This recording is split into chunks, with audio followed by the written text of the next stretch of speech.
మీరు మామూలుగా పారాయణ చేసేస్తున్నారు అనుకోండి, ఇది చదివేస్తున్నారు అనుకోండి, మీరు ఎందుకు తల గొరిగించడం గురువు అని మీకు ఒక అనుమానం రావాలి కదా.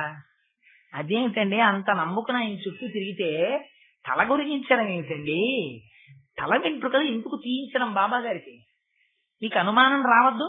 అనుమానం వస్తే కదా మీకు పారాయణ చేసింది నిజం. మీకు మనస్సులోకి వెడుతోందని ఏమిటి గుర్తు, దాని మీద మీకు నిజమైనటువంటి యథార్థమైనటువంటి నిజాయితీతో కూడిన అనుమానాలు రావాలి.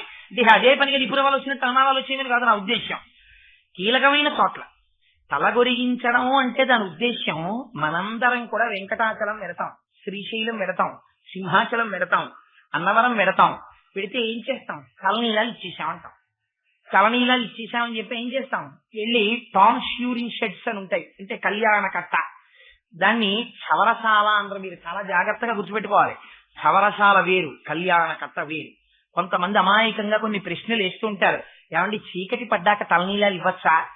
అది తలనీలాలు ఇవ్వడానికి అదేం చవరశాల కాదు, అది క్షవరం చేయించుకోవడానికి అయితే నియమం ఉంది. నిజంగా క్షవరం చేయించుకోవడానికి నియమమే లేదు.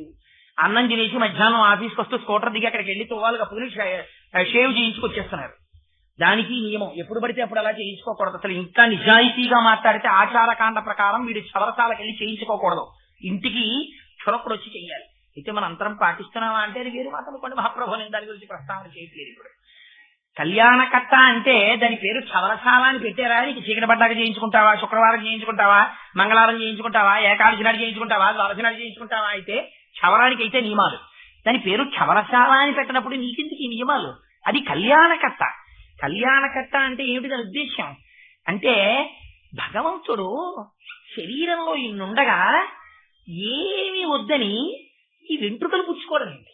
ఘంటసాల గారు అయితే అందమైనటువంటి మాట ఒకటి అన్నారు, మా సిగపాయ చేనుంది చిడుమడి చేసేవా నవ్యచిద్విలాస అన్నారు. ఇదేం సంతోషం అయ్యా, వెంట్రుకలు పీకేస్తుంటాం మేము వస్తే అన్నారు. ఎందుకు తలనీలాలు ఇచ్చేస్తుండడం? మనందరం వెంకటాచలం వెళ్ళి తలనీలాలు ఇస్తాం. ఒక కొడుకు తండ్రిని అడిగాడు అనుకోండి, నాన్నగారు ఎందుకండి తలనీలాలు ఇవ్వాలి, గోళ్ళు ఇవ్వకూడదా అని అడిగాడు అనుకోండి. కోసినప్పుడు నొప్పి లేనివి రెండున్నాయి శరీరంలో, గోరుంది, వెంట్రుకుంది. వెంట్రుకే ఎందుకు ఇవ్వాలి నాన్నగారు, గోళ్ళు ఇస్తాను అన్నాడు అనుకోండి ఒక కొడుకు. అంటే ఇప్పుడు తండ్రి చెప్పాలిగా జవాబు, లేదు నాన్న నా వెంట్రుకలే ఇవ్వాలి అని చెప్పాలి. నాన్నగారు బోడిగుండు ఎందుకు చేయించుకోవడం, వెంట్రుకలు ఇవ్వాలన్నప్పుడు 3వ 4వ పీకి ఇవ్వకూడదా, అన్నీ ఎందుకు ఇవ్వాలి నాన్నగారు అని అడిగాడు అనుకోండి, చెప్పాలిగా తండ్రి. మరి ఎందుకు ఇస్తున్నావు తిరుపతి అడిగితే తలనీలాలు? ఇదే వాళ్ళ గురువు గారు చేశారు. మీరు తిరుపతి వెళ్ళి మీ అందరూ తలనీలాలు ఇస్తున్నారు కాబట్టి మీ అందరికీ తెలిసి ఎందుకు ఇస్తారో నేను చెప్పక్కర్లేదు ప్రత్యేకంగా వేదిక మీద. అందుకే సాయిబాబా గారి గురువు గారు కూడా అడిగారు, కానీ నేను చెప్పాలని మీరు అనుకుంటున్నారా? నాకేం అభ్యంతరం లేదు, చెప్తాను. ఎందుకు ఇస్తున్నాను తలనీలాలు అంటే, మనకి అన్నిటికన్నా దేని మీద వ్యామోహం అంటే, మన వ్యామోహమునకు ప్రతీక తల వెంట్రుక. చొక్కాకి గుండీ పెట్టుకోకపోతే పర్వాలేదు, వాడు వచ్చేస్తాడు బజార్లోకి. కానీ ఒక్కొక్కడికి ఎంత తాపత్రయమో చెప్పలేను. హార్ట్ పేషెంట్ గభాలన గుండెపోటు వస్తే నాలిక కింద పెట్టుకోవలసిన మాత్రం మర్చిపోతాడేమో, కానీ స్కూటర్ దిగ్గానే ఇలా దువ్వుకోవడానికి ఒక పాకెట్ కోమ్ పెట్టుకోవడం మర్చిపోడు. ఎందుకు? అదొక్కదానికి ఎందుకు జేబులోది అంటే, నీ తాపత్రయం నీ దేహమునకు సంబంధించిన అందమంతా దీని మీద ఉందని. అందుకే దీక్ష తీసుకుంటే మొదటి నియమం ఏం చెప్తారో తెలుసా అండి, కేశ సంస్కారం వదిలిపెట్టమంటారు. తల దువ్వుకోవడానికి వీల్లేదు. తల స్నానం చేసేసి విచ్చలవిడిగా జుట్టు పడిపోయి ఉండాలి.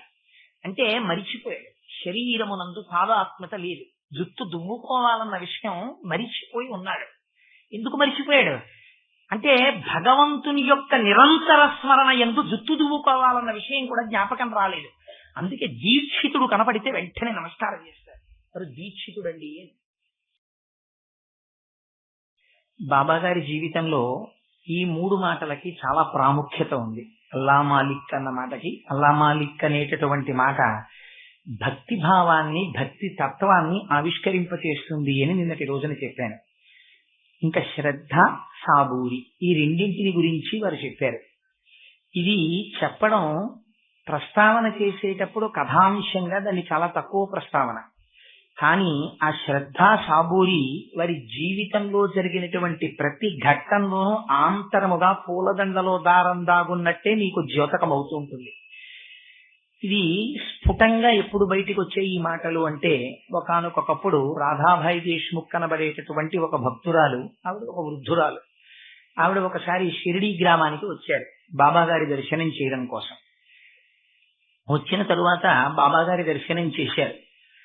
అపారమైనటువంటి తపశ్శక్తి కలిగినటువంటి వారు, బ్రహ్మమును అనుభవించినటువంటి వారి యొక్క తేజోస్వరూపాన్ని దర్శనం చేసినంత మాత్రం చేత యువతల వారిలో కూడా ఒక గొప్ప ప్రశాంతత కలుగుతుంది. అది దర్శనం చేసినప్పుడు కలగడం వరకు అని నేను చెప్పినా కూడా పొరపాటు వాక్యమే అవుతుంది. ఎందుచేత అంటే అటువంటి వారు వెళ్లిపోయిన తరువాత కూడా కొన్ని వేల సంవత్సరాల వరకు ఆ ప్రశాంతత ఉండిపోతుంది.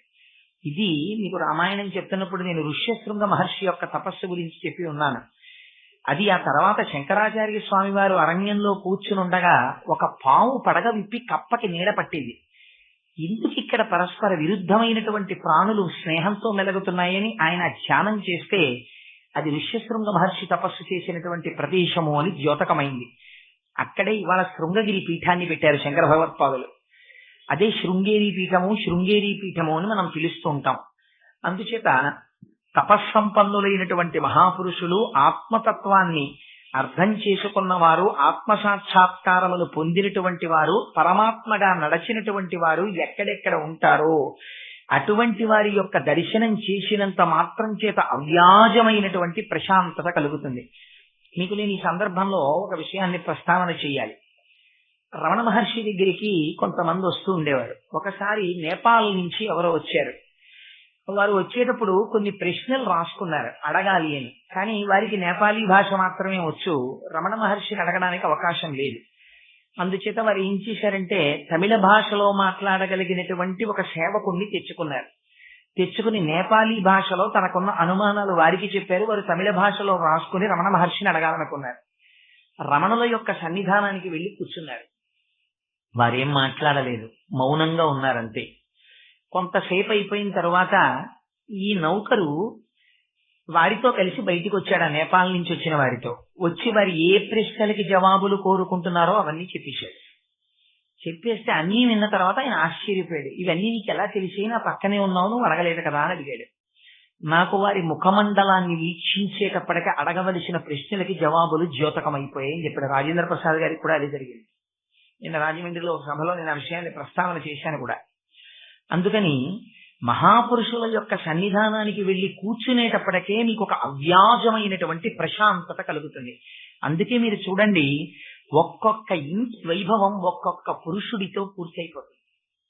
ఆయన ఉన్నంత కాలం ఆయనతో మాట్లాడడానికి, ఆయన దగ్గర కూర్చోడానికి, ఆయన సన్నిధానంలో ఒక్క గంట గడపడానికి బారులు తీరుతారు. కొంతకాలానికి శరీరంతో వచ్చిన వాడు శరీరం వెళ్ళిపోతుంది కదా, కొంతకాలానికి వారు వెళ్ళిపోతారు. వెళ్ళిపోయిన తర్వాత ఇంకా ఆ ఇంటికి వెళ్ళేటటువంటి వారు మీకు కనపడరు. రోజు కొన్ని వందల మంది ఆ ఇంటి ముందు బారులు తీరిన వారు ఆ వ్యక్తి వెళ్ళిపోగానే ఆ ఇంటికి వెళ్లి మళ్లీ కనపడేటటువంటి వారి సంఖ్య ఇంకా ఉండదు. ఆ వైభవం ఆయనతో వెళ్ళిపోతుంది. ఆస్తికి వారసులు ఉంటారేమో కానీ ఆధ్యాత్మిక వైభవానికి వారసులు అన్ని చోట్ల దొరకరు. ఒక తండ్రి మహాపురుషుడైతే కొడుకు మహాపురుషుడు అవ్వాలని ఎక్కడా లేదు. ఒక తండ్రి గొప్ప పూజాదురంధరుడైతే కొడుకు పూజాదురంధరుడు అవ్వాలని లేదు. ఒక తండ్రి ఆత్మతత్వాన్ని గుర్తిరిగిన వాడైతే కొడుకు ఆత్మతత్వాన్ని గుర్తిరిగిన వాడు అవ్వాలని లేదు. అది ఒక్కొక్క వంశంలో ఒక్కొక్కరి ఎంత తేజస్సు ప్రకాశిస్తుంది. అది పూర్వజన్మలో చేసుకున్నటువంటి అదృష్టం. సరే, ఇక్కడ సాయిబాబా గారి సన్నిధానానికి కూడా రాధాబాయి దేశ్ముఖ్ కనబడేటటువంటి ఒక వృద్ధ స్త్రీ వచ్చింది. మరి దర్శనం చెయ్యగానే అవ్యాజమైన ప్రశాంతతను అనుభవించింది. ఇప్పుడు ఆవిడ మనస్సులో ఒక కోరిక కలిగింది. ఈయన నిస్సందేహంగా ఒక గురుస్వరూపం, ఒక మహానుభావుడు, అందుకే ఈయన సన్నిధానంలో నాకు ఇంత ప్రశాంతత కలిగింది. ఆ కోణం చాలా గొప్పది. మిగిలిన వాళ్ళందరూ కోరికలు కోరారు, ఆవిడ ఈయన దగ్గర ప్రశాంతత చిక్కిందని తెలుసుకుంది. అందుకే బహుశా ఈ రహస్యాలు ఆవిడ దగ్గర మాత్రమే బాబాగారు మాట్లాడారు. ఏ స్థాయి వారు ఎలా విడితే అలా మాట్లాడారు ఆయన. మీకు రాబోయే ఉపన్యాసాల్లో కొన్ని లీలల వెనక ఉండేటటువంటి తారతమ్యాల్ని ఆవిష్కరిస్తాను. ఇక్కడ ఆవిడ ఆయన సన్నిధానంలో ఉండేటటువంటి ప్రశాంతతని గుర్తిరిగింది. అయితే ఆ తల్లి అడగడంలో ఒక విషయాన్ని ప్రస్తావన చేసింది. నాకు ఎల్లకాలముల యందు బాబాగారి సన్నిధానంలో ఉండను కదా, నేను వెళ్ళిపోతాను. అందుకని నేను బాబాగారికి శిష్యురాలను అనిపించుకుని వెళ్ళాలి. విడితే నాకేమవుతుంది, వారికి నాకు గురు శిష్య సంబంధం ఏర్పడుతుంది. అందుచేత గురు శిష్య సంబంధం ఏర్పడాలంటే వారి దగ్గర నేను ఉపదేశమును పొందాలి. ఇది సంప్రదాయబద్ధమైనటువంటి మార్గము అంటారు. అది దోషం కాదు. అది దోషము అని మీరు అనకూడదు కూడా, అది తప్పు. దోషము అంటే తప్పది. ఎందుకంటే మంత్రాన్ని ఉపదేశం పొందడం సంప్రదాయబద్ధమైనటువంటి విధానం. అది గురు శిష్య సంబంధం. అది కాదు అని అనకూడదు, దాన్ని తిరస్కరించకూడదు. అలా అంటే మీరు వైదికమైన సంప్రదాయాన్ని ధిక్కరించిన వారు అవుతారు. అందుచేత ఆవిడ ఉపదేశాన్ని కోరుకుంటే బాబా గారు అన్నారు, ఉపదేశం చేస్తానని వారు అనలేదు, ఉపదేశం చెయ్యనని వారు అనలేదు. ఆవిడ కోరిందే ఆయన మిన్నకున్నారు అంతవరకు. ఆయన ఏం మాట్లాడలేదు. ఆవిడ అలా కోరింది, నాకు ఉపదేశం కావాలి, ఉపదేశం కావాలి, ఉపదేశం కావాలంది. ఆయన ఏం మాట్లాడలేదు. ఆవిడ హఠం చేసింది. అంటే పెద్దతనం చేత నాకు ఆయన ఉపదేశం ఎందుకు చెయ్యరు, నన్ను శిష్యురాలిగా ఎందుకు స్వీకరించరు, నాకు గురువుగా ఎందుకు నిలబడరు అని ఆవిడికి ఆక్రోశం వచ్చింది. అది పట్టుదలగా మారింది. మరి ఆవిడండి, బాబా గారు నాకు మంత్రోపదేశం చెయ్యకపోతే నేను ఆహారం స్వీకరించను అంది, నీరు ముట్టను అంది. ఆహారం స్వీకరించకపోతే ఏమవుతుంది, సృష్టించిపోయి శరీరం పడిపోతుంది. ఆవిడ అలా ఆహారం ముట్టకుండా ఉండిపోయింది. గమ్మత్తు ఏమిటంటే అలా 3 రోజులు ఉండిపోయింది. ఉండిపోతే సహజంగా వృద్ధురాలు, ఆవిడ శరీరం నీరసపడిపోతుంది. బాబా గారు గమనించట్లేదా? బాబా గారు గమనిస్తున్నారు. ఇక్కడే ఒక గమ్మత్తు ఉంటుంది. మీరు యథాతథంగా లీలను చదివితే అందులో మీకు ఇన్ బిట్వీన్ ది లైన్స్ అంటారు ఇంగ్లీష్ లో. మీరు మామూలుగా వాక్యాలని చదివేస్తే మీకు అదేం ద్యోతకం అవదు. దాంట్లో ఈ విషయం బాబా గారికి తెలియదు అని మీరు అనుకున్నారనుకోండి, మన అవివేకం అది. ఒక ఆవిడ బయట నా దగ్గర మంత్రోపదేశం పొందడం కోసమని ఆహారం మానేసి హఠం చేసి 3 రోజుల నుంచి కూర్చుంటోందన్న విషయం బాబా గారికి తెలుసు. అలా తెలియకపోతే వారు సర్వజ్ఞులు ఎలా అవుతారు? వారిని మీరు గురువుగా అంతమంది ఆయన చుట్టూ ఎందుకు చేరి ఉన్నట్టు? ఆయన గురువుగా కావాలని ఆవిడ ఎందుకు అడిగినట్టు? కాబట్టి ఆయనకి తెలుసని రూఢి, లేకపోతే విశ్వాసమే పోయినట్టు. వారు జోక్యం చేసుకోలేదు. ఎవరు జోక్యం చేసుకున్నారంటే శ్యామ అన్నవారు జోక్యం చేసుకున్నారు. వారు మసీదుకి ఉండేటటువంటి గోడకి చేర్చి ఉన్నటువంటి ప్రాథమిక పాఠశాలలో అధ్యాపకుడు. ఆయన బాబా గారు వచ్చినప్పటి నుంచి కూడా షిరిడి ఆయన అంతేవాసిగా మెసలుతున్నారు. అందుచేత వారికి కొంచెం స్వతంత్రం ఉంది బాబా గారి దగ్గర మాట్లాడడానికి. అందుకని వారన్నారు, బాబా మీ దగ్గర మంత్రోపదేశం పొందాలని ఈ వృద్ధురాలు ఎంతగానో వ్యగ్రత పొంది ఉంది. మీరు మంత్రోపదేశం చెయ్యకపోతే ఆవిడ ప్రాణాలను విడిచిపెట్టడానికి సిద్ధం అవుతోంది. అందుకే ఆవిడ అన్నం ముట్టుకోవటం లేదు. 3 రోజులు అయిపోయింది. ఆవిడ ఒకవేళ శరీరాన్ని విడిచిపెట్టేసింది అనుకోండి, అన్నం తినకుండా ఈ మసీదులో, ప్రపంచం అంతా ఏమంటుందంటే ఆర్తితో వచ్చినటువంటి ఒక స్త్రీ పట్ల కారుణ్యముతో బాబా ప్రవర్తించలేదు, అందువల్ల ఆవిడ ప్రాణాలు పోగొట్టుకుందంటుంది. అందుకని లోకము యొక్క నిందకి మనం భయపడాలి. బాబా మీరు ఆవిడ విషయంలో ఏదో ఒక చర్య తీసుకోండి అన్నాడు. ఈ గమ్మత్తు చూడండి, లోకము గురించినటువంటి భయంతో మిగిలిన వాళ్ళు ఉంటారు. లోకము గురించినటువంటి భయం బాబా గారికి ఏముండదు. వారు అంతకు ముందే 3 రోజులు శరీరాన్ని విడిచిపెట్టి వెళ్ళిపోయి మళ్ళీ ఆ శరీరంలోకి వచ్చారు. ఇది వాళ్ళందరూ చూశారు. అయినా గమ్మత్తు ఏమిటంటే చచ్చిపోయిన వాళ్ళని బ్రతికించగలిగిన సమర్థుడైన. ఎందుకనంటే నిన్నటి రోజున మీకు చెప్పాను, ఎక్కడి నుంచి వచ్చింది ఆ సమర్థత అంటే ఆయన సర్వావస్థా వివర్జిత, ఆయన బ్రహ్మముతో తాదాత్మ్యమును పొంది ఉన్నాడు. మనలా త్రిగుణములతో తాదాత్మ్యంలో పొంది లేరాయన. ఆ సమర్థత తెలుసు. ఆయన వైక్లభ్యం అంటారు బుద్ధిలో. అంటే అదేదో ఉపద్రవం జరిగిపోతే బాబా గారికి అపకీర్తి వచ్చేస్తుంది. ఇది చుట్టూ ఉండేటటువంటి వాళ్ళల్లో ఏర్పడేటటువంటి ఒక రకమైన భక్తి చేత వచ్చేటటువంటి మాట. ఏదో బాబా గారిని మనం రక్షించుకోవాలి, ఇలాంటి వారు ఉండరని మీరు అనుకోకండి. వారు ఎప్పుడూ ఉంటారు. ఎందుకంటే భాగవతంలో కూడా కృష్ణుడికి ప్రమాదం వస్తుందేమో తమ రక్షించుకోవాలనుకున్నారు గోపికలు. అది ఉత్తమమైన భక్తి. ఆ భక్తిని మీరు తక్కువ అని చెప్పడానికి వీల్లేదు. ఆ స్థాయిలో ఉన్నటువంటి భక్తి కామ్య భక్తి కన్నా గొప్పది. ఒక కోరిక కోరుకునేటటువంటి వాడు గురువు చుట్టూ తిరిగి నాకు ఈ కోరిక తీర్చండి తీర్చండి అని వెంటపడేవాడి కన్నా, అమ్మో మా గురువు గారికి ఎక్కడైనా చెడ్డ పేరు వస్తుందేమో, మా గురువు గారిని రక్షించుకోవాలని వెంట తిరిగేటటువంటి వాడి యొక్క ప్రవర్తనలో నిజాయితీ వాళ్ళు ఎక్కువ. ఎందుకని వాడికి గురువుని రక్షించుకోవాలని తాపత్రయం ఉంది. ఇప్పుడు స్థాయి ఏ స్థాయిలో ఉంది శ్యామాది? కామ్యముతో తిరుగుతున్న వారు కారు. బాబా గారికి అపకీర్తిస్తుందేమో అని పాపం ఆయనకి బెంగ. ఈ బెంగ ఆయన సమర్థత మరిచిపోయేటట్టు చేసింది. మీరు ఆ లీలని అర్థం చేసుకోవడంలో కొంచెం జాగ్రత్తగా పరిశీలన చెయ్యాలి. పరిశీలన చెయ్యకుండా మీరు చదివారనుకోండి, దానివల్ల వచ్చేటటువంటి ప్రయోజనం తక్కువగా ఉంటుంది. అదే ఒక కామ్యంతో కూడుకున్నటువంటి భక్తుడు వెళ్లి బాబా గారితో మాట్లాడారనుకోండి, నోరు మోయి అంటారు. ఆ మాట అంగీకరించరు, సలహా ఇవ్వడాన్ని ఒప్పుకోరు. శ్యామ సలహా ఇవ్వడాన్ని అంగీకరించారు. ఎందుకు అంగీకరించారంటే తెల్లవారి లేస్తే ఆయన చుట్టూ తిరగడం తప్ప ఆయనకి ఇంకో ప్రయోజనం లేదు. ఒక ప్రయోజనం కోరుకున్నవాడు కాదు శ్యామ, ఎప్పుడూ ఆయన దగ్గర ఉండాలి. నాకు సర్వం ఆయనే. మీకు ఒక ఉదాహరణ చెప్తాను, ఆయనకి అంత నమ్మకం ఉందా లేదా అనడానికి. ఆయనకి కృష్ణుడెవరు? బాబాయే. శివుడెవరు? బాబాయే. గురువెవరు? బాబాయే. శకుడెవరు? బాబాయే. తల్లెవరు? బాబాయే. తండ్రెవరు? బాబాయే. త్వమేవ మాతా చ పితా త్వమేవ త్వమేవ బంధుస్య సఖా త్వమేవ త్వమేవ విద్యా ద్రవిణం త్వమేవ త్వమేవ సర్వం మమ దేవ దేవా అంటాం. మనం నాలుకతో అంటాం, వాళ్ళు యథార్థంగా అంటారు నీవే తల్లియు తండ్రియు నీవేనా సఖుడు నీ గురుడు అని. నిజముగా కృష్ణ అని కృష్ణుని ఉద్దేశించి కూడా ఇలాంటిదే ఒక పద్యం చెప్తూ ఉంటారు పెద్దలు. అన్నీ నువ్వే అంటూ ఉంటాం. త్వమేవ మాతా చ పితా త్వమేవ అలాగే అంటాం. శంకరాచార్యులు వారు అంటారు ఆత్మాత్వం గిరిజామతి సహచరాః ప్రాణాః శరీరం గృహం పూజాతే విషయోపభోగ రచన నిద్రా సమాధి స్థితి అంటారు. అన్ని ఇక్కడే అంటారు. అలా ఆయనకి బాబాయందు ఉన్నటువంటి పూనిక అటువంటిది. ఇది ఉత్తమ భక్తి. ఈ భక్తిలో కామ్యం లేదు. ఈ భక్తిలో తన గురువుని రక్షించుకోవాలన్న పరివేదన ఉంది. అందుకని ఇప్పుడు మాట్లాడాలి, ఇప్పుడు జోక్యం చేసుకోవాలి, తప్పదు. అవతల ఆవిడ అజ్ఞానంతో ఉందా, పట్టుదలతో ఉందా? ఇక్కడ మీరు ఒక విషయాన్ని చాలా జాగ్రత్తగా పరిశీలన చేయాలి. ఎందుకు నేను ఈ మాట 1కి 10 మాటలు అంటున్నానంటే మూల కథ గురించి నేను పెద్దగా చెప్పవలసిన అవసరం లేదు. నేను మొన్న చదివానేమో కానీ నిజాయితీగా చెప్పాలంటే మీ అందరూ కొన్ని 100 మార్లు పారాయణ చేసి ఉన్నవారు. సుబ్బారావు గారి దగ్గర కూర్చొని నేను ఈ లీల గురించి చెప్పనా, వారికి కరతలామలకం ఇవన్నీ. కానీ నేను ఆంతర విషయాన్ని ప్రతిపాదన చేస్తున్నాను. ఎందుచేత అంటే వారు నేను ఒక మాట అన్నారు, లీల వెనక ఉన్న రహస్యాన్ని కోటేశ్వరరావు గారు ప్రతిపాదిస్తారు అన్నారు. అందుచేత శ్యామ యొక్క భక్తి ఉత్తమమైన భక్తి, తన గురువుని రక్షించుకోవాలన్న భక్తి. ఈ భక్తి ఏం చేస్తుందంటే సమర్థతని మరిపింప చేస్తుంది. అవతలవాడు ఎంత సమర్థుడు ఆలోచించాడు. ఆయన ఎండి, గొప్ప ఫిజీషియన్, ఎటువంటి వ్యాధినైనా సరే ఆయన తీర్చేయగలడు. భార్య ఒక రోజున భర్త పక్కన పడుకుంది. ఆయన ఒళ్ళు వెచ్చగా తగిలింది.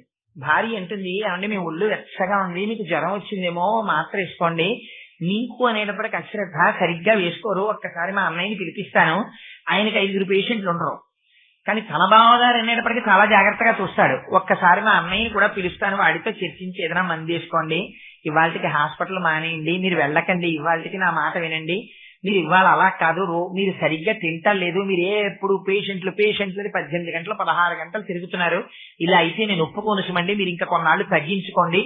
నిజంగా ఆయన ఆరోగ్యం ఏమిటో, ఎంతసేపు పడుకోవాలో, ఎంతసేపు లేచి ఉండాలో, ఎంతమందిని చూడాలో, ఒక పేరెన్నిక కింద ఫిజీషియన్ ఆయనకి తెలియదు, ఆయనకి తెలుసు. కానీ ప్రేమ ఆయనకున్న సమర్థతని మరిపింప చేసేస్తుంది. భార్య 7వ క్లాస్ పాస్ అయింది ఆవిడ, కానీ ఈ సలహాలు చెప్తుంది భర్తకి. ఎందుకు చెప్పింది? నీకేం తెలుసు, నువ్వు చదివావా ఎండి ఫిజీషియన్ గా, నీకు తెలుసా ఎనాటమీ, నీకు తెలుసా నా సమర్థత, అదేమిటి నేను 8 గంటలు పడుకోవాలో నువ్వు చెప్తావేటి అనడు భర్త. తన సమర్థతని కూడా మరిచిపోయి సలహా ఇచ్చేటటువంటి భార్యకి తన కళ్ళల్లో కనపడేటటువంటి ప్రేమని చూసి నవ్వుకుంటాడు. నవ్వుకుని నా యందు అవ్యాజమైన ప్రేమ, అందుకని ఇలా సలహా ఇస్తుందని నవ్వుకుని అలాగేలే మానేస్తాను, ఇవాళ వెళ్ళలే హాస్పిటల్కి అంటాడు కానీ వెళ్ళిపోతాడు. ఆవిడ విసుక్కుంటుంది. కానీ ఆయనకి తెలియదు టాబ్లెట్ వేసుకోవడం. సమర్థ సద్గురువుని ఆశ్రయించినటువంటి శ్యామ ఆవిడికి ఉపదేశం చెయ్యాలో చెయ్యకూడదో, చెయ్యకపోతే ఆవిడ ఏమవుతుందో బాబాగారికి తెలియదేంటి. అన్నీ తెలుసున్నవారు బాబాగారిని ఆశ్రయించిన వాడు ఈయన. ఆవిడికి ఉపదేశం చేయకపోతే ఎంత ప్రమాదం బాబాగారికి వస్తుందో ఇవాళ ఈయన చెప్తున్నాడు. బాబాగారి దగ్గరికి వెళ్ళి ఏమనుకోవాలి అప్పుడు? అది అంటే ఏమిరా నాకు తెలియదా అంటే, నువ్వు చెప్తే నాకు తెలియాలా అని అడగద్దా బాబాగారు? అడగరు. ఎందుకు అడగరు అంటే అవతల వారికి తన పట్ల ఉన్నటువంటి అపారమైన ప్రేమకు వశుడయ్యాడు. యోగి అయినా, గురుడైనా, భగవంతుడైనా, తండ్రి అయినా అలాగే వశుడైపోతాడు ఆ ప్రేమకి. ఇది భక్తిలో కొంచెం పై స్థాయి భక్తి. భగవంతుణ్ణి రక్షించుకోవాలన్న భక్తి, గురువుని రక్షించుకోవాలన్న భక్తి, దీనికి వశులవుతారు. అందుకుని వశపడ్డారు బాబాగారు. తప్పకుండా మాట్లాడతాను శ్యామ అన్నారు. మీరు ఈ లీలలు పారాయణ చేయండి అని అనడం వెనకాతల ఒక రహస్యం ఉంది.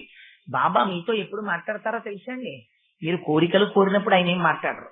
అన్నిటికన్నా హీన భక్తి కామ్యము, నన్ను క్షమించండి, అదేమిటండి అయితే కోరిక కోరకూడదా? తప్పకుండా కోరచ్చు.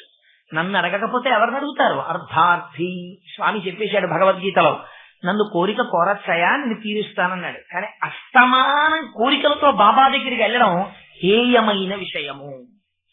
బాబాని చూడకుండా ఉండలేక నేను వెడుతున్నానండి నిజమైన భక్తి, నిజాయితీ భక్తి. ఆ తర్వాత బాబా మీ వెంట ఉంటారు. కోరికల కోసం మీరు వెళ్ళేది ఆయన విసుక్కుంటారు. ఒకనాడు నాకు తెలియదా విసుక్కున్నారు నిజంగానే.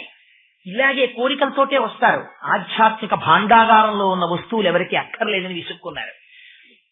శ్యామాభక్తికి లొంగారు. తప్పకుండా మాట్లాడతాను పిలవమన్నారు రాధాబాయిని. రాధాబాయి దేశ్ముఖ్ ఆవిడ లోపలికి వచ్చింది. కూర్చోమన్నారు.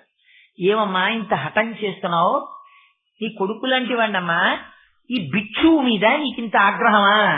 నీకు మంత్రోపదేశం చెయ్యలేదని హఠం చేస్తున్నావా? 3 రోజుల నుంచి అన్నం తినడం మానేశావా? మంత్రోపదేశం చేయించుకునేటటువంటి వాడు ప్రవర్తించవలసినటువంటి విధానం అదే యథార్థంగా. మంత్రోపదేశం పొందడానికి అసలు విధానం ఏమిటో తెలుసా అండి? మీరు ఎన్ని మాటలు గురువుని అడిగినా గురువు ఇవ్వాలని నియమం ఏంటి? మీరు ఇవ్వాలి వెళ్ళి మంత్రోపదేశం చేయండి అని అడిగితే 1,00,000 గాయత్రి చేసి మళ్ళీ కనిపించండి అన్నారు అనుకోండి గురువు గారు. మీరు 1,00,000 గాయత్రి చేసి వెళ్ళడమే. అంతేగాని నాకు ఇవాళ ఉపదేశం చేసేయండి అని అడిగితే ఉపదేశం చేసేయాలని ఎక్కడ ఏం లేదు. ఉపదేశం వారి ఇష్టం అయితే చేస్తారు. వారు ఇష్టపడేంత వరకు మీరు తిరగవలసింది. వారు పరిశీలన చేసి చేసి చేసి చేసి ఉపదేశం చేస్తారు. మరి ఆవిడ హఠం చెయ్యొచ్చు, అది ఉపదేశం అడిగే విధానమా? కానీ గమ్మత్తు చూడండి, బాబాగారు అన్నారు పిలిచి, అమ్మా నేను పేద భిక్షువునమ్మా, నీ కుమారుడు లాంటి వాణ్ణి, నన్ను ఉపదేశం చెయ్యి అని అడుగుతున్నావు కదా, నేను నీకొక విషయం చెప్తానమ్మా, జాగ్రత్తగా విను. నా గురువులు ఒకరుండేవారు. బహుశా వారు అక్కడ పేరు ప్రస్తావన చేయలేదు. వారు ఎప్పుడూ నామరూపాతీతులే. వారు నామరూపములకు కట్టుబడలేదు బాబాగారు. అందుకని నా గురువు ఒకరు ఉండేవారు. నా గురువు గారు నాకు చెవిలో ఏ మంత్రం చెప్పలేదమ్మా అన్నారు. ఎంత నిజాయితీ అయిన మాట చూడండి. వారు నాకు చెవిలో మంత్రోపదేశం చేయలేదు. మంత్రోపదేశం చేసినప్పుడు కుడి చెవిలో మంత్రాన్ని ఉపదేశం చేస్తారు. వారు నా చెవిలో ఊదలేదు, అంటే నా చెవిలో మంత్రోపదేశం చెయ్యలేదు. మరి ఏం చేశారు వారు అంటే, నేను వారిని అనుగమించి తిరిగాను. వీరు నా గురువు అని విశ్వసించాను అంతే. అసలు నిజంగా మీరు ఆ మాటలు జాగ్రత్తగా అర్థం చేసుకోండి. ఉపదేశం చేస్తే గురువా, కథ చెప్తే గురువా, మార్గం చూపిస్తే గురువా, ఈ ఆలోచనలు ఆయనకేం రాలేదు. ఈయన గురువు నమ్మారంటే. గురువు అంటే ఏమిటి? విశ్వాసం. గురువు అన్న మాటకి అర్థం ఏమిటో తెలుసా అండి? ఆయన గురిని చూపించగలడని మీలో ఉన్న విశ్వాసమునకు గురువు అని పేరు. ఎందుకంటే మీకు ఒక రహస్యం చెప్తాను. శంకరాచార్యులు వారు ఒక సరోవరానికి ఇటువైపు కూర్చున్నారు. పద్మపాదాచార్యుల వారు అటువైపు ఉన్నారు. శంకరాచార్యుల వారు యథాలాపంగా అన్నారు, ఇలా రావోయ్ అన్నారు. ఇలా దారి లేదు, మధ్యలో సరోవరం ఉంది, అలా తిరిగి రావాలి. శంకరులు ఏమనాలి? అలా రావోయ్ అనాలి. కానీ శంకరులు అన్నారు ఇలా రావోయ్ అన్నారు. అది చూశారు పద్మపాదాచార్యుల వారు. ఓహో, మా గురువు గారు ఇలా రా అంటున్నారు. మా గురువు గారు ఇలా రా అంటే ఇలా రావడమే. ఇది మధ్యలో నీళ్లున్నా ఎలా వస్తాను అనకూడదు. నేను అలా రాకూడదు, ఇలా రా అని మా గురువు గారు అన్నారు, ఇలా రావడమే. ఇలా నీళ్ల మించి వెళితే నేను మునిగిపోతానో మునిగిపోనో మా గురువు గారు చూసుకుంటారు. ఆయన మీద నాకున్న గురి ఎటువంటిది? వారు ఇలా రా అంటే నేను వెళ్ళిపోవడమే అంతే అని వచ్చేసారు.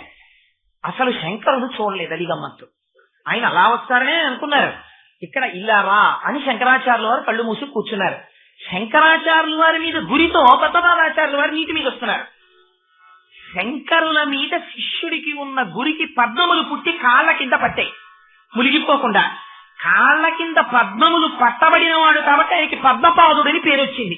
ఇప్పుడు చెప్పండి, శంకరుల అనుగ్రహం వల్ల పువ్వులు పట్టాయా, శిష్యుడికి గురువు మీద ఉన్న గురి వల్ల పట్టాయా? శిష్యుడికి గురువు మీద ఉన్న గురి వల్ల పట్టాయి పద్మాలు. మీకు అర్థమైందని నేను అనుకుంటున్నాను. ఇప్పుడు గురి ఎవరి మీద ఉండాలి?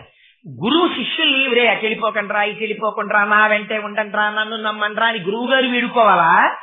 ఈయన మా గురువు, మా గురువుకి తెలుసు నన్ను ఎలా ఉద్ధరించాలో అన్న గురి విశ్వాసం నీకుండాలా? నీకు ఉంటే ఆయన గురువు, ఆయనకి నీ యందు ఉంటే వాత్సల్యం. అది ఆయన గురువు కాడు, నీ యందు వాత్సల్యం ఉంటుందంతే. అంతేకాని ఎవరెవరిని ప్రేమించారో వాళ్ళందరూ శిష్యులైన గురువు అవడు. ఎవరికి వారి యందు గురి ఉందో వారికి ఆయన గురి అవుతాడంతే. అందుకే గురువు అంటే ఎవరని అడిగారు రమణ మహర్షిని. గురిని చూపించిన వాడు గురువు అన్నారంటే. ఎంత గొప్ప మాట చూడండి. అందుకని బాబాగారు అన్నారు, నా గురువుని నేను ప్రేమించాను. అనుగమించాను, ఆయనతో తిరిగాను, పడుకున్నాను, లేచాను, ఇలా ఉన్నాను. ఏమిటి నా పని? ఆయన్ని చూడటమే. అలా చూస్తూ ఉండేవాడిని. ఎందుకు చూడటం అంటే నాకు ఆయన్ని చూస్తే తృప్తి, గొప్ప ఆనందం. ఏదా మాటకి ఏమైనా అర్థం ఉంది? అసలు వాక్యంలో మీరు ఆ లీల చదివారనుకోండి, నేను వారిని చూచుతుండేది వాళ్ళను, వారిని చూచుతున్నప్పుడు నాకు గొప్ప ఆనందము కలిగేది. ఆల్ రైట్, మీరు ఆ వాక్యానికి అర్థం చెప్పండి. నాకు అలా ఆనందం కలుగుతుందా?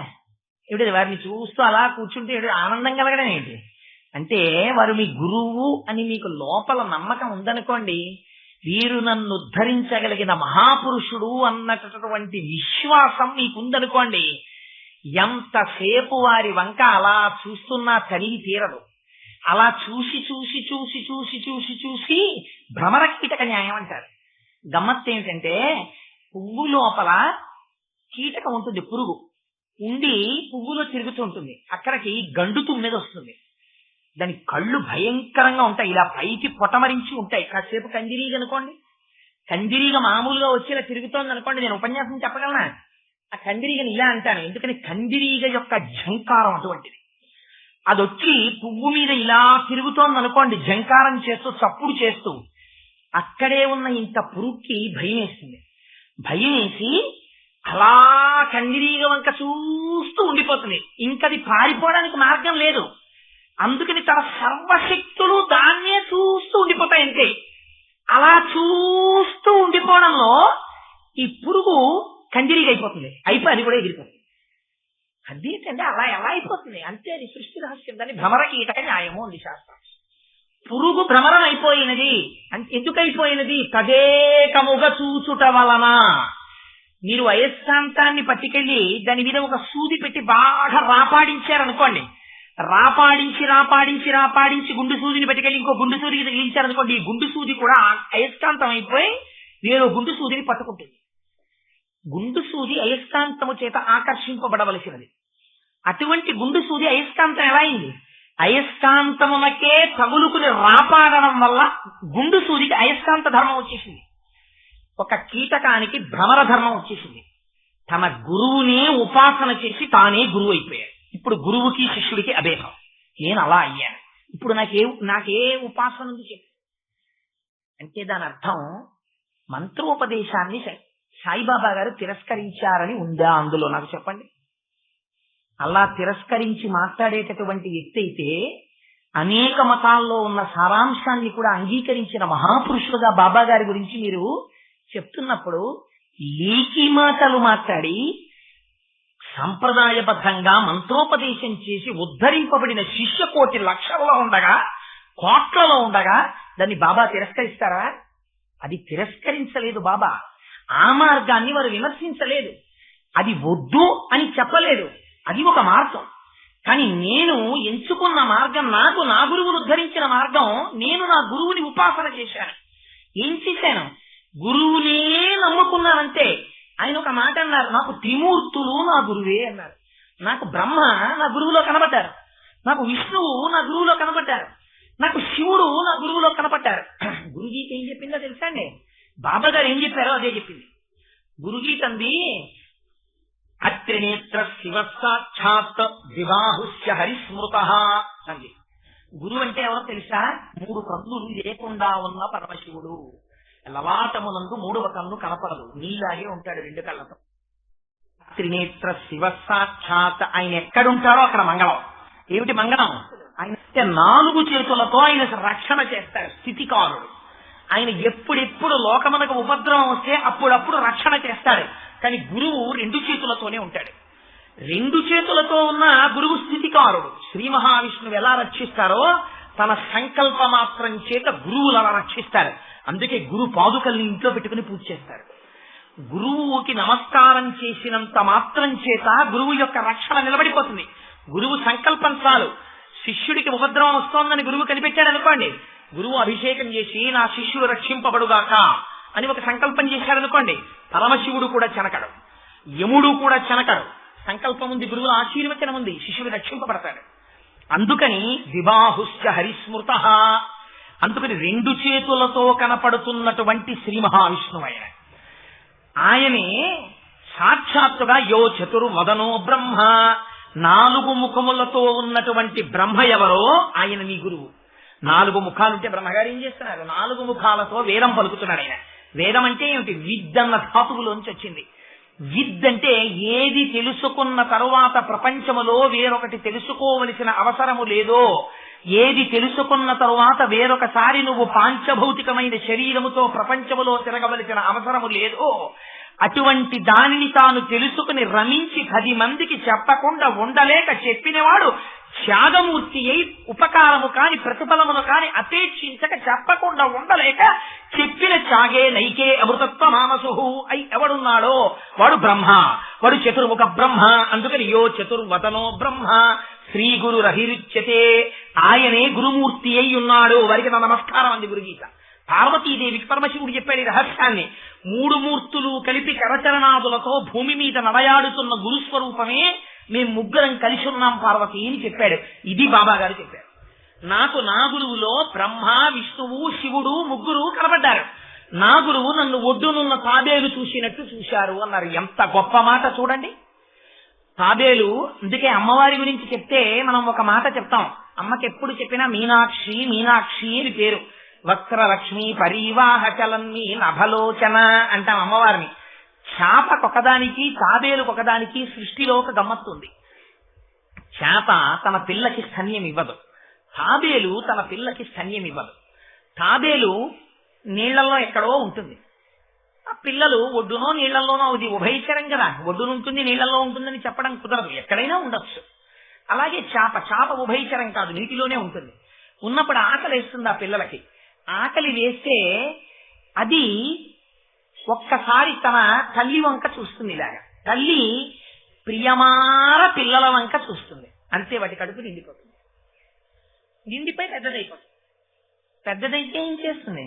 గమ్మత్తేమిటో తెలుసా అండి? నీట కరిగిపోయిన ఆక్సిజన్ ని తన మొప్పల చేత గ్రహిస్తుంది చేప. Can you imagine such a mechanism in a body? ఇది ఈశ్వర సృష్టి. ఇది అల్లా మాలిక్, వీడి యజమాని, వాడు సృష్టికర్త.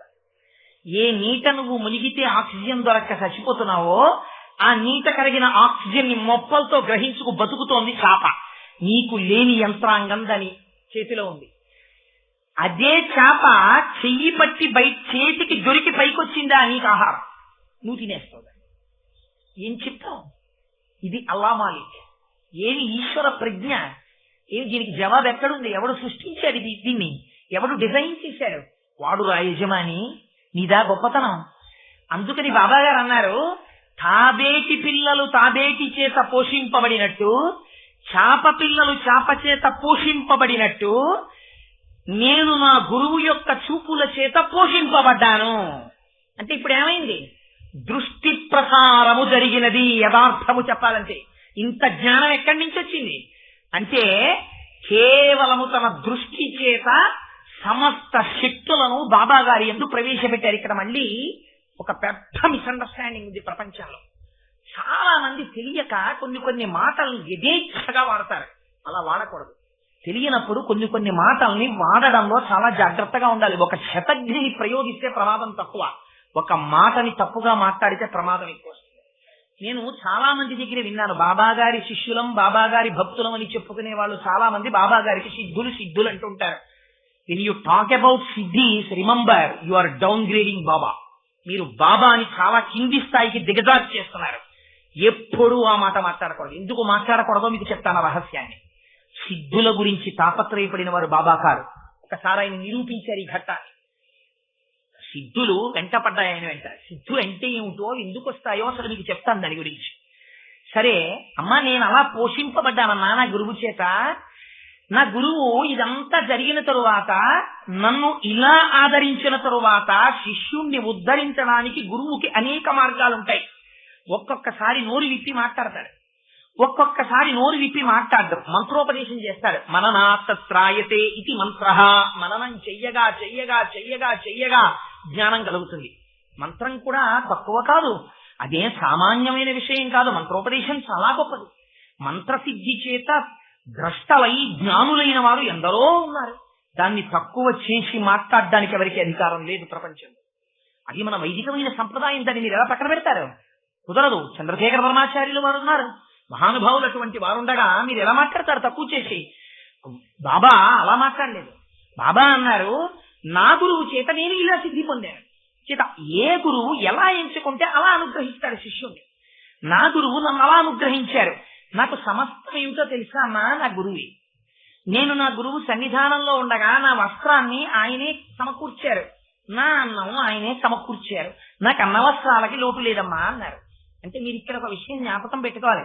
అంటే ఏమంటే బాబా గారికి కావలసిన బట్టలు ఆయన గురువు గారు కుట్టించేవారండి, ఈయనకి అన్నం వాళ్ళ గురువు గారు పట్టుకొచ్చి పెట్టేవారా అండి అని మీకు అనుమానం రావచ్చు. Yes, that may be true. ఆయన బట్టలే కుట్టించి ఉండొచ్చు. అయితే మీకు అబ్జెక్షన్ ఏమిటి? ఆయన అన్నం పెట్టి ఉండొచ్చు, మీకేమిటి అబ్జెక్షన్? దానికి మీకేమైనా అబ్జెక్షన్ ఉంటుందా? పూర్వకాలంలో గురువులు గురుపత్నులు బిడ్డల్ని పోషించినట్టు పోషించేవారు కాదు.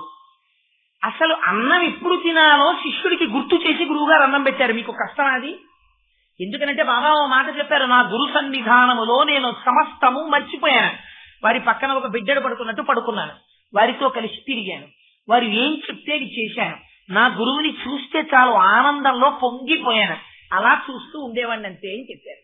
అలా చూస్తూ ఆనందంలో మైమరిచిపోయిన వాడికి ఆకలి ఎందుకు గుర్తొస్తుంది? ఆకలి గుర్తురాదు.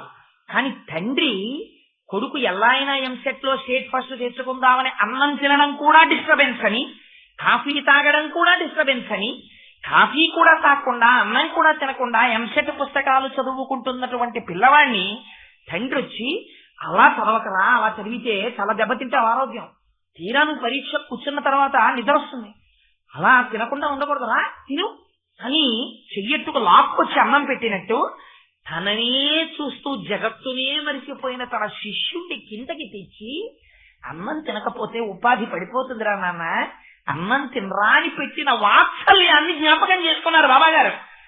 తను బట్ట కట్టుకున్నారో కట్టుకోలేదో, కట్టుకున్న బట్ట మాసిపోయిందో మట్టి పట్టిందో, చెమట వాసనే కొడుతోందో ఆయన చూసుకోలేదు, ఆయన మర్చిపోయారు. ఆయనకి ఏంటి ఈ బట్ట మీద వ్యామోహం లేదు, తినవలసిన అన్నం మీద వ్యామోహం లేదు, ఆనందం చిదానంద. శంకరభగవత్పాదులు భజగోవిందంలో అద్భుతమైన మాట అంటారు, యోగరతో వా భోగరతో వా సంగరతో వా సంగ విహీన యద్బ్రహ్మణి రమతే చిత్తం నందతి నందతి నందత్యేవా. ఆ స్థితి చెప్తున్నారు ఇవాళ బాబా గారు. యోగరతో వా భోగరతో వా, యోగంలో ఉన్నాడా భోగంలో ఉన్నాడా, సంగరతో వా సంగ విహీన, ఎవరితోన్నా కలిసి ఉన్నాడా విడిగా ఉన్నాడా, ఇవేం గుర్తుండవు. ఎందుకు గుర్తుండవు అంటే దానికి కారణం ఏమిటి అంటే సంగరతో వా సంగ విహీన యద్బ్రహ్మణి రమతే చిత్తం, బ్రహ్మముతో కలిసి రమించిపోతున్నటువంటి హృదయానికి నందతి నందతి నందత్యేవా, ఆనందం ఆనందం ఆనందం, ఇంకోటి తెలియదు, పొంగిపోతూ ఉండిపోతాడంతే. ఏవానందం, అన్నం తిన్నాడా, నీళ్లు తాగాడా, నీళ్లు పోసుకున్నాడా, పూజ చేశాడా, ఇవేమీ తెలియవు. రమణ మహర్షి తపస్సు చేసుకుంటూ తొడల కింద తేళ్లు వచ్చి కొరికేశాయి, ఆయనకి తెలిసిందా? ఆనందంలో ఉండిపోయారు. అది మీరు ఇమిటేట్ చేయగలరా? It cannot be imitated. నేను అదే చెప్తున్నది, ఒక జ్ఞానిని మీరు ఇమిటేట్ చేయలేరు. అది మీ బుద్ధికి అందుతుందా? అది మీ బుద్ధికి అందదు.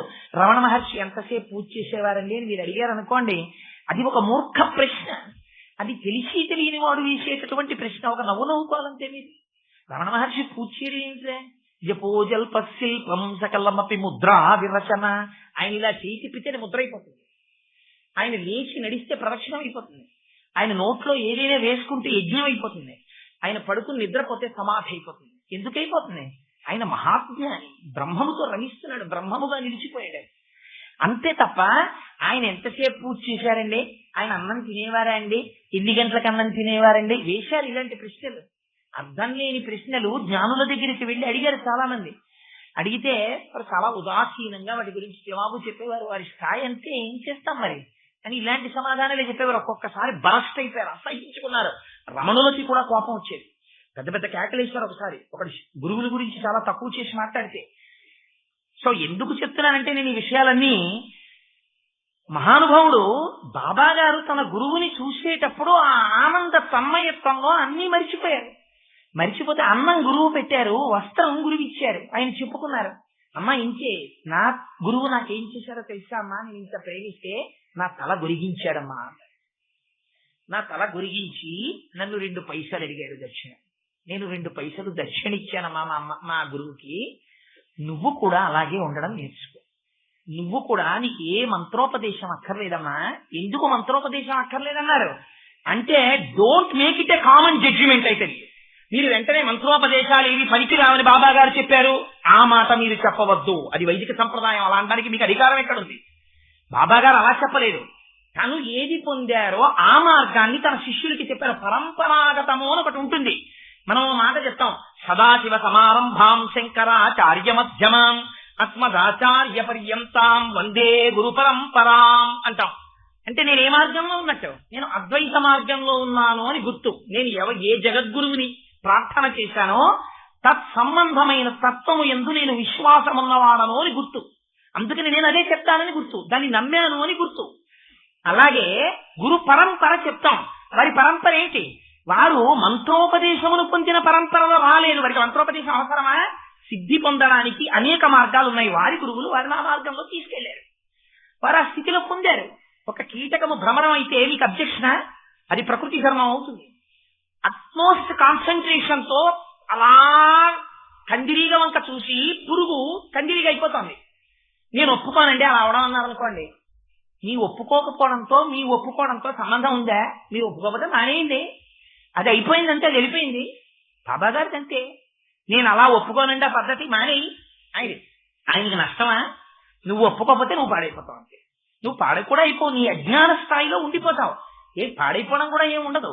నువ్వు ఏ స్థాయిలో ఉన్నావో ఆ స్థాయిలో ఉంటావు. దాని గురించి పరిశీలన చేసావు అనుకో, నువ్వు మెట్టెక్కుతావు. అందుకొచ్చే ఆ లీలలు. ఒక్కొక్క లీల వెనక రహస్యం ఏంటంటే, నువ్వు ఈ కోణంలో విచారణ చెయ్యి. విచారణ చేసిన కొద్దీ, చిలికిన కొద్దీ వెన్నొస్తుంది. నువ్వు ఎంత విచారణ చేస్తే అందులోంచి మధురమైన పదార్థం బయటికి వస్తుంది. ఇది ఆరగించు. ఇది అమృతత్వం. ఇది నిలబెడుతుంది. నిన్ను అమృతత్వం వైపుకు తీసుకెడుతుంది. అందుకుని వచ్చాయి ఆ లీలలు. అందుకని ఆయన అన్నారు, అమ్మా నేను పొందినది ఇది. అందుకని నేను నీకు మంత్రోపదేశం ఎలా చేస్తాను? నేను పొందలేదుగా గురువు దగ్గర. నేను పొందని మంత్రం ఒకటి ఉందనుకోండి, నాకే రాదు చేలు మంత్రం. మీరు వచ్చాయా కోటేశ్వరారు, నాకు మీరు చాలా విషయాలు చెప్తుంటే విన్నాను. అక్కడికి వెళ్ళి రామాయణం చెప్పారు, ఇక్కడికి వెళ్ళి సౌందర్యలహరి చెప్పారు, ఇక్కడికి వచ్చి బాబా గారి గురించి చెప్పారు. ఇన్ని చెప్పిన వాడికి చేలు మంత్రం రాకుండా ఉంటుందా? ఖచ్చితంగా వచ్చి ఉంటుంది. అందుకని మీరు చేలు మంత్రం ఉపదేశం చేయండి అన్నారు అనుకోండి. నేను ఏం చెప్పాలి? అయ్యా నేను యథార్థంగా చెప్తున్నానండి, నేను తేలు మంత్రం ఉపదేశం పొందలేదు నా గురువుల దగ్గర. మరి మీకు అల్లప్పుడు ఎప్పుడో తేలు కుట్టిందంటే మీ అబ్బాయికో మీ అమ్మాయికో మీ ఆవిడికో తేలు కుడితే మీరు పట్టుకొచ్చి కొంచెం విభూతి రాస్తే మీ ఆవిడికి నొప్పి తగ్గిపోయిందిట, ఇంక ఏ ఇంజక్షన్ చేయలేదట, మరి అది ఎలా జరిగింది అన్నారు అనుకోండి. ఇప్పుడు నేను అంటాను, అయ్యా నేను నమ్ముకున్న పరమేశ్వర స్వరూపం ఒకటి ఉంది.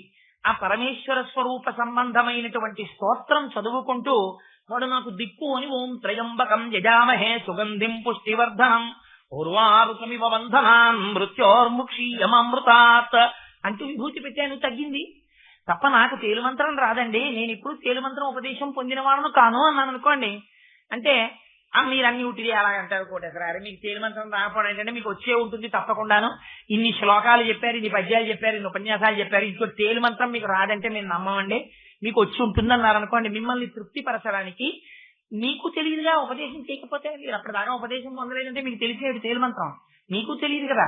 కాబట్టి నేనేం చెప్తే అది మంత్రం కదా, అదొక మంత్రం. ఎందుకంటే మీకు తెలియనప్పుడు నేనేం చెప్పానో అది మంత్రం అవ్వాలి. అందుకని మీ చెవులో నేను ఏదో చెప్పాను అనుకోండి, కాకా కీకి కూకు ఇదే తేలు మంత్రమో అన్నాను అనుకోండి. అమ్మా ఇది రహస్యం అమ్మా, మీరు మళ్ళీ ఎవరికి చెప్పకూడదు సుమా, నేను మీకు శాసనం చేస్తున్నాను, మీరు ఉపదేశం చేయకండి అన్నాను అనుకోండి. మీరు ఏం చేస్తారు? తేలుకు వచ్చిన వాళ్ళందరినీ పిలిచి, అయ్యా నేను చేస్తాను మీకేం పర్లేదు, నువ్వు అట్టకాడ ఏదో పట్టుకుని కాకా కీకి కుక్కుని పైకి అనకుండా ఏదో అట్టకాడిచ్చి ఇలా అంటారు. అంటే ఏమైంది? మీరు ఉపదేశం పొందాలనుకుంటారు. కానీ ఇప్పుడు మీరు నిజాయితీ పరులు. ఎందుకంటే మీరు అమాయకత్వంతో నన్ను అడిగారు, నాకు తెలియని దాన్ని నేను మీకు ఉపదేశం చేశాను, మీరు నమ్మారు, మీకు విశ్వాసం ఉంది, మీరు అది మంత్రం అనుకుంటున్నారు. పాడైపోయిన వాడు ఎవడు చెప్పండి? తను తెలియనిది, తను పొందనిది తనకి తెలుసున్న వాళ్ళ అవతల వారు నమ్మారని చేస్తే యువతల వాడు దొంగ, వీడికి నిజాయితీ లేదు. బాబా అలా దొంగగా ఉండాలనుకుంటారా? బాబా నిజాయితీని బోధిస్తున్నారు. నువ్వు ఏ గురువు దగ్గర ఎలా వెళ్ళావో ఆ గురువుకి శిష్యుడుగా నిలబడ్డాను నేర్చుకో. నా గురువు దగ్గర నేను ఇలా నేర్చుకున్నానమ్మా, నాకు ఇంతకు మించి రాదు, నేను ఇలా సిద్ధి పొందాను. నువ్వు నన్ను గురువుగా పెట్టుకోవాలనుకుంటున్నావా? నేను ఏది చేశానో నువ్వు అది చెయ్యి అంతే. నేను ఇలా చేసి ఉత్తమ గతులు పొందాను, నేను పొందలా? ఇవాళ మీ అందరూ నన్ను బాబా బాబా అంటూ నా చుట్టూ తిరగట్లా? నీకు విశ్వాసం ఉంటే అమ్మ నువ్వు కూడా అలాగే చెయ్యి. నువ్వు ఏ మంత్రోపదేశానికి ప్రయత్నించకు. నన్ను గురువుగా కదా పొందాలని నువ్వు అనుకుంటున్నావు, అందుకు కదా మంత్రోపదేశం చేస్తే గురువుని అనుకుంటున్నావు. మంత్రోపదేశం అక్కర్లేదమ్మా. నేను నా గురువుని అలా ఆరాధన చేశాను, నువ్వు నన్ను అలా ఆరాధన చెయ్యి. నా యందు నమ్మిక ఉంచు. నీ మనస్సులో నా స్వరూపాన్ని పెట్టుకో. అస్తమానం బాబా బాబా బాబా అనుకుంటుండు. నీ దృష్టి నాయందే ఉంచు. అంతర్ముఖురాలు ఇక్కడుంటే ఎదురుకుంటా కనబడక్కర్లేదు. ఎక్కడ ఉన్నా నా స్వరూపాన్ని ధ్యానం చేస్తుండు. బాబా బాబా బాబా అంటుండు. నేను చేసింది అదే కదా నా గురువుతో. నేను నా గురువుతో సమాన స్థాయిని పొందాను కదా. ఇప్పుడు గురు శిష్య అభేదమైంది. నువ్వు కూడా అలా అవుతావు. ఒకనాడు నీకు నాకు భేదం ఉండదమ్మా. ఎంత గొప్ప మాట చెప్పారు చూడండి మహానుభావుడు. నిజంగా ఇది గురు స్థాయిలో ఉన్న వారికి, శిష్య స్థాయిలో ఉన్న వారికి కూడా ఉపదేశ పాఠం. నిజానికి ఎంత అందంగా, ఎంత నిజాయితీగా మాట్లాడారో చూడండి. మాట్లాడుతూ ఒక విషయం చెప్పారు. వెంటనే మనకు అనుమానం వస్తుంది. ఏమంటే అలా మనస్సులో పెట్టుకుని ఆరాధన చేస్తే కూడా మనం అలా అయిపోతామండి. అయితే సాయిబాబా గారిని కూడా నేను మనసులో పెట్టుకుని అలాగే బాబా బాబా బాబా అనుకుంటూ ఎప్పుడు వారినే తలుచుకుంటే నేను కూడా సాయిబాబా గారి స్థాయి పొందేస్తానా అని అనుమానం వస్తుంది కదా మనకి. అందుకని వెంటనే బాబా నివృత్తి చేశారు దాన్ని. రాధాబాయి దేశ్ముఖ్ మనందరి తరపున ప్రతినిధి. అక్కడ జ్ఞాపకం పెట్టుకోండి. ఆవిడ she is not a character, she is not an individual, she is not a person. It is a personality representing the entire world. ఆ స్థితిలో వారు ఒక సమర్థ గురువుగా కూర్చున్నారు. సమస్త జగత్తుని రాధాబాయి దేశ్ముఖ్ లోకి పెట్టారు. పెట్టి ఇప్పుడు ఒక మాట చెప్తున్నారు. అమ్మ నేను కూడా నా గురువుని ఇలా ఉపాసన చేశాను. అప్పుడు నా గురువు ఏం చేశారో తెలుసా? నా తల గురిగించారన్నారు. మనకి ఈ మాట మీరు పుస్తకంలో చదివారనుకోండి, మీకు కాఠిన్యము తోస్తుంది కదా. కొన్ని పుస్తకాల్లో ఇదే వాక్యాన్ని ఉపయోగం చేశారు, ఇదే వాక్యాన్ని ప్రయోగం చేశారు. వారు నా తల గురిగించిరి అన్న మాటనే వాడారు. నేను అందుకే దాన్ని నేను ఇంకొక రకంగా వాడగలను. వారు నా కేశఖండనం చేయించారనగలను, లేకపోతే వారు నా యొక్క తలనీలాలన్నింటినీ తీయించారు అని అనగలను. కానీ నేను ఆ మాటలు వాడలేదు. ఎందుకు వాడలేదు అంటే మీ అందరూ పారాయణకి అలవాటు పడిన వారు కనుక పారాయణలో మీరు ఏ పుస్తకంలో ఏ భాషకు అలవాటు పడ్డారో ఆ భాషని నేను వాడాను. నా తల గురిగించారమ్మా వారు అన్నారు. అంటే మీరు మామూలుగా పారాయణ చేసేస్తున్నారు అనుకోండి, ఇది చదివేస్తున్నారు అనుకోండి, మీరు ఎందుకు తల గురిగించడం గురువు అని మీకు ఒక అనుమానం రావాలి కదా. అదేమిటండి అంత నమ్ముకున్న ఆయన చుట్టూ తిరిగితే తల గురిగించడం ఏమిటండి? తల వెంట్రుకలు ఎందుకు తీయించడం బాబా గారికి? మీకు అనుమానం రావద్దు. అనుమానం వస్తే కదా మీకు పారాయణ చేసింది నిజం. మీకు మనస్సులోకి వెడుతోందని ఏమిటి గుర్తు? దాని మీద మీకు నిజమైనటువంటి యథార్థమైనటువంటి నిజాయితీతో కూడిన అనుమానాలు రావాలి. అదే పనిగా నిపుణులు వచ్చినట్టు అనుమానాలు వచ్చేయమని కాదు నా ఉద్దేశ్యం. కీలకమైన చోట్ల తల గొరిగించడం అంటే దాని ఉద్దేశ్యం మనందరం కూడా వెంకటాచలం వెడతాం, శ్రీశైలం వెడతాం, సింహాచలం వెడతాం, అన్నవరం వెడతాం. పెడితే ఏం చేస్తాం? తలనీలాలు ఇచ్చేసామంటాం. తలనీలాలు ఇచ్చేసామని చెప్పి ఏం చేస్తాం? వెళ్ళి టామ్స్ యూరిన్ షెడ్స్ అని ఉంటాయి, అంటే కళ్యాణ కట్ట. దాన్ని చవరశాల అందరూ మీరు చాలా జాగ్రత్తగా గుర్తుపెట్టుకోవాలి. చవరశాల వేరు, కళ్యాణ కట్ట వేరు. కొంతమంది అమాయకంగా కొన్ని ప్రశ్నలు వేస్తుంటారు. ఏమండి చీకటి పడ్డాక తలనీలాలు ఇవ్వచ్చా? అది తలనీలాలు ఇవ్వడానికి అదేం చవరశాల కాదు. అది క్షవరం చేయించుకోవడానికి అయితే నియమం ఉంది. నిజంగా క్షవరం చేయించుకోవడానికి నియమమే లేదు. అన్నం తినేసి మధ్యాహ్నం ఆఫీస్కి వస్తూ స్కూటర్ దిగి అక్కడికి వెళ్ళి తువ్వాలి కప్పుకుని షేవ్ చేయించుకొచ్చేస్తున్నారు. దానికి నియమం. ఎప్పుడు పడితే అప్పుడు అలా చేయించుకోకూడదు. అసలు ఇంకా నిజాయితీగా మాట్లాడితే ఆచారకాండ ప్రకారం వీడు చవరశాలకు వెళ్ళి చేయించుకోకూడదు. ఇంటికి చురకుడు వచ్చి చెయ్యాలి. అయితే మన అంతరం పాటిస్తున్నావా అంటే అది వేరు మాట అనుకోండి. మహాప్రభు నేను దాని గురించి ప్రస్తావన చేయట్లేదు. ఇప్పుడు కళ్యాణ కట్ట అంటే దాని పేరు చవరశాల అని పెట్టారా? నీకు చీకటి పడ్డాక చేయించుకుంటావా, శుక్రవారం చేయించుకుంటావా, మంగళవారం చేయించుకుంటావా, ఏకాదశి నాడు చేయించుకుంటావా, ద్వాదశి నాడు చేయించుకుంటావా? అయితే చవరానికి అయితే నియమాలు. దాని పేరు చవరశాల అని పెట్టినప్పుడు నీకెందుకు ఈ నియమాలు? అది కళ్యాణ కట్ట. కళ్యాణ కట్ట అంటే ఏమిటి దాని ఉద్దేశ్యం? అంటే భగవంతుడు శరీరంలో ఇన్నుండగా ఏమీ వద్దని ఈ వెంట్రుకలు పుచ్చుకోవడం ఏంటి? ఘంటసాల గారు అయితే అందమైనటువంటి మాట ఒకటి అన్నారు. మా సిగపాయ చేనుంది చిడుమడి చేసేవా నవ్యచిద్విలాస అన్నారు. ఇదేం సంతోషమయ్యా, వెంట్రుకలు తీసేస్తుంటాం మేము వస్తే అన్నారు. ఎందుకు తలనీలాలు ఇచ్చేస్తుండడం? మనందరం వెంకటాచలం వెళ్ళి తలనీలాలు ఇస్తాం. ఒక కొడుకు తండ్రిని అడిగాడు అనుకోండి, నాన్నగారు ఎందుకండి తలనీలాలు ఇవ్వాలి, గోళ్ళు ఇవ్వకూడదా అని అడిగాడు అనుకోండి. కోసినప్పుడు నొప్పి లేనివి రెండున్నాయి శరీరంలో, గోరుంది, వెంట్రుకుంది. వెంట్రుకే ఎందుకు ఇవ్వాలి నాన్నగారు, గోల్డ్ ఇస్తాను అన్నాడు అనుకోండి ఒక కొడుకు. అంటే ఇప్పుడు తండ్రి చెప్పాలిగా జవాబు, లేదు నాన్న మనం వెంట్రుకలే ఇవ్వాలి అని చెప్పాలి. నాన్నగారు బోడిగుండు ఎందుకు చేయించుకోవడం, వెంట్రుకలు ఇవ్వాలన్నప్పుడు 3, 4 పీకి ఇవ్వకూడదా, అన్నీ ఎందుకు ఇవ్వాలి నాన్నగారు అని అడిగాడు అనుకోండి, చెప్పాలిగా తండ్రి. మరి ఎందుకు ఇస్తున్నావు తిరుపతి అడిగితే తలనీలాలు. ఇదే వాళ్ళ గురువు గారు చేశారు. మీరు తిరుపతి వెళ్ళి మీ అందరూ తలనీలాలు ఇస్తున్నారు కాబట్టి మీ అందరికీ తెలిసి ఎందుకు ఇస్తారో నేను చెప్పక్కర్లేదు ప్రత్యేకంగా వేదిక మీద. అందుకే సాయిబాబా గారి గురువు గారు కూడా అడిగారు, కానీ నేను చెప్పాలని మీరు అనుకుంటున్నారా, నాకేం అభ్యంతరం లేదు, చెప్తాను. ఎందుకు ఇస్తున్నాను తలనీలాలు అంటే, మనకి అన్నిటికన్నా దేని మీద వ్యామోహం అంటే, మన వ్యామోహమునకు ప్రతీక తల వెంట్రుక. చొక్కాకి గుండీ పెట్టుకోకపోతే పర్వాలేదు, వాడు వచ్చేస్తాడు బజార్లోకి. కానీ ఒక్కొక్కడికి ఎంత తాపత్రయమో చెప్పలేను. హార్ట్ పేషెంట్ గభాలన గుండెపోటు వస్తే నాలిక కింద పెట్టుకోవలసిన మాత్ర మర్చిపోతాడేమో కానీ స్కూటర్ తిగ్గానే ఇలా దువ్వుకోవడానికి ఒక పాకెట్ కోమ్ పెట్టుకోవడం మర్చిపోడు. ఎందుకు, అదొక్కదానికి ఎందుకు జేబులోది అంటే, నీ తాపత్రయం నీ దేహమునకు సంబంధించిన అందమంతా దీని మీద ఉందని. అందుకే దీక్ష తీసుకుంటే మొదటి నియమం ఏం చెప్తారో తెలుసా అండి, కేశ సంస్కారం వదిలిపెట్టమంటారు. తల దువ్వుకోవడానికి వీల్లేదు. తల స్నానం చేసేసి విచ్చలవిడిగా జుట్టు పడిపోయి ఉండాలి. అంటే మరిచిపోయాడు, శరీరమునందు తాదాత్మ్యత లేదు, జుట్టు దువ్వుకోవాలన్న విషయం మరిచిపోయి ఉన్నాడు. ఎందుకు మరిచిపోయాడు అంటే, భగవంతుని యొక్క నిరంతర స్మరణ యందు జుట్టు దువ్వుకోవాలన్న విషయం కూడా జ్ఞాపకం రాలేదు. అందుకే దీక్షితుడు కనపడితే వెంటనే నమస్కారం చేస్తారు, మరి దీక్షితుడండి అని. సరే, అందుచేత తలనీలాలు ఇచ్చేస్తున్నామంటే ఏమిటి గుర్తు, అహంకారమును విడిచిపెట్టేశాం. తల బుద్ధిస్తాం. ఈ తలని వంచడం చాలా కష్టం. ఇలా వంచడు. ఎందుకని వంచడు, నాకు తెలియకపోవడం ఏంటండి, నాకు అన్నీ తెలుసు, నేను పెద్ద మళ్ళీ వెళ్ళేది ప్రసంగానికి, నేను వెళ్ళక్కర్లేదు, నేను ఎన్ని మాటలు పారాయణ చేశాను అనుకుంటున్నారు, నాకు అన్నీ తెలిసి నేను వినక్కర్లేదంటాడు. అసలు వినడానికే రాడు వాడు. ఒకవేళ వచ్చాడు అనుకోండి, వాడు బాబా గారి దగ్గర ఇలా ఉంచి నమస్కారం చేయడు, ఇలాగే చేస్తాడు. ఆయన ఇలా అడుగుతారు. ఎందుకు అడుగుతారంటే, బుద్ధిస్థానమైనటువంటి శిరస్సుని వంచితే మీ అహంకారాన్ని వంగినట్టు. తల నీలాలే తీసేశారనుకోండి, నీ అహంకారాన్ని ఆయన పాదముల యందు సమర్పణ చేసేసినట్టు. ఇప్పటిదాకా స్వామి నేను నేను నేనని ఇలా చూపించాను, ఇది కాదు.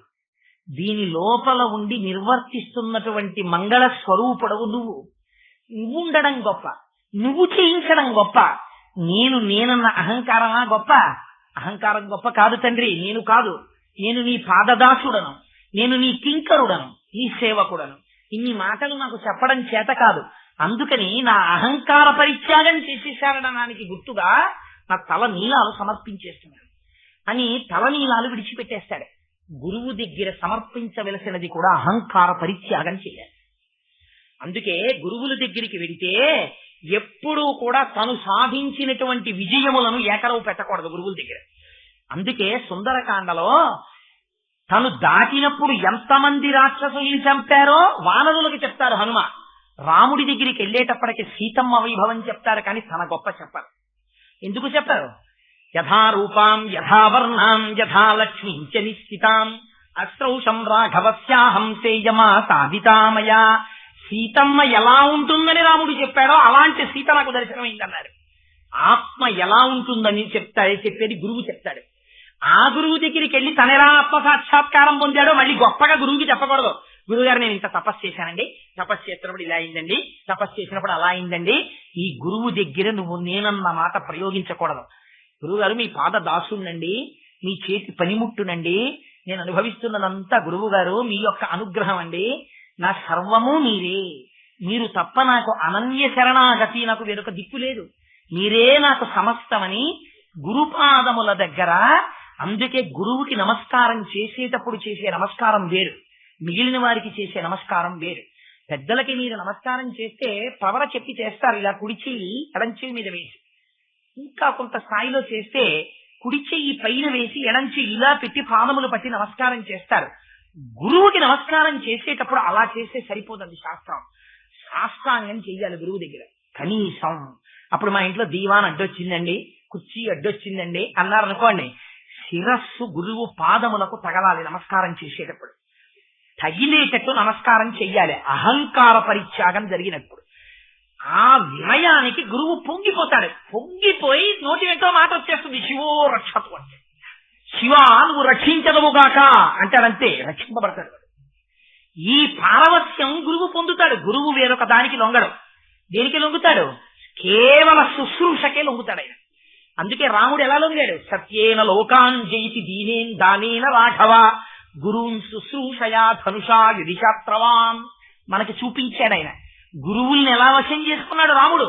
శుశ్రూష చేత అన్నాడు. అంచేత నేనేం చేశాను? నా గురువు నా జుట్టు గురిగించారు అంటే నా అహంకారాన్ని నా గురువు తీసుకోవాలేశారు. నా గురువు దగ్గర మొట్టమొదట వెళ్ళినప్పుడు నేను కూడా నా అంతటి వాణ్ణి, నేనేదో ఇంతటి వాణ్ణి, నేను అంతటి వాణ్ణి అనుకునేవాణ్ణి. నా గురువు ఒక్కొక్క మాట మాట్లాడుతుంటే ఆ మాటలు వింటుంటే అబ్బా ఏమి స్థాయి రా, ఎంత అజ్ఞానం రా, ఎంత మాయకత్వం రా, నా అంత వాణ్ణి నేను అనుకున్నాను రా, నా స్థాయి ఏమిటో మహానుభావుడు చూపించాడు రా అని వారి ముందు నా అహంకారాన్ని పరిత్యజించి వారి పాదముల మీద పడిపోయాను. ఇప్పుడు తను తలనీలాలు తీసుకున్నారా? వారు తీశారా? వారు తీశారు. భగవంతుడి దగ్గరికి వెళితే మీరు ఇచ్చేశారు, మీరు సరెండర్ అయ్యారు. అక్కడ వారు గురువేం చేస్తాడు? శిష్యుడు మొదట వచ్చినప్పుడు అహంకారంతోనే వస్తాడు. ఎవ్వడూ కూడా శిష్యుడు వచ్చినప్పుడు పరిపూర్ణ జ్ఞానంతో వచ్చేది. అలా వచ్చేది ఏ శంకర భగవత్పాదులు గోవింద పాదుల దగ్గరికి వస్తారు. అది రేరెస్ట్ కోఇన్సిడెన్స్. అలా సృష్టిలో ఉండదు, ఎక్కడో ఉంటుంది.